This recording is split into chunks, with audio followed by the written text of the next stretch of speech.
And I mean, how, in your opinion, how do you help businesses identify those gaps? So where are they, how are they tracking it? How do you help them see where the gap is in terms of this actual, and it's part of sometimes my frustration is a little bit is a employee experience means once a year we run a survey. That's it. But where, as you say, with customer data, we are tracking it. It's real time. It's dashboarded.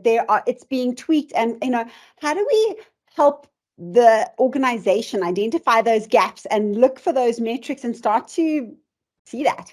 Yeah, I think for me, one of the easiest ways to kind of do that is to start thinking about it in the entire value chain of getting our people into the business. So when I think about, like, I'm using HR speak now. So whether we're recruiting folks, whether we're trying to retain our folks, whether we're trying to redesign the organization, or whether we're trying to reskilling, right? So all the R's.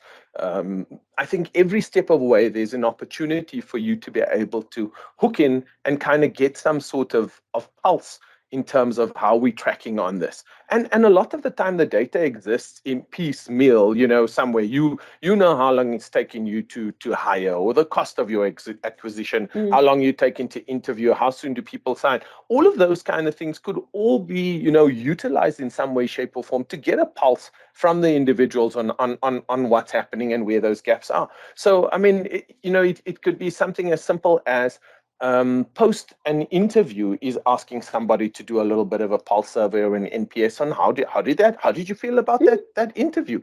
Because you'd be amazed that some people are making decisions based purely on how they felt in that interview. It wasn't about how they did in the interview. It was how that panel made them feel. Was I offered a glass of water? Was I offered a cup of coffee? How did this place feel? Did I feel comfortable? Did I feel like I was made to feel inadequate, or was I made to feel stupid? All of those kind of things would lend credence to whether that person wants to come and work for your organization or not. And that is automatically employee experience, starting there with how you were contacted to set up that interview, how you were even told that you weren't successful becomes employee experience. And I think some of the stuff is so obvious, it's in our face, but we're just not taking the time to think about it because maybe we feel, oh, we're almighty organization. The person needs me. I don't need them. So they just have to suck it up and, think about the way